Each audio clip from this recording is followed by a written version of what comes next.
Hamisi? Ndio mimi. Niambie. Safi. Habari ya mjini bwana? Mjini mbona kwema, ila kung'ang'ana tu. Huku vipi? Huku alhamdulillah. Ila jua ni kali sana. Linawaka hadi mifukoni.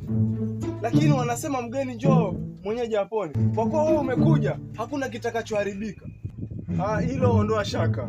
Na vipi kuhusu Simba Pictures? Kuhusu Simba Pictures, nataka muniombee. Simba Pictures imelala ndugu yangu. Labda wewe uiamshe. Kama hamjapata management, mimi nitasaidia. Na nimekuja na story nyingine tamu sana. Ningependa mafans waisubiri kwa hamu, maana haitachukua muda mrefu kuiandaa. Oh my God!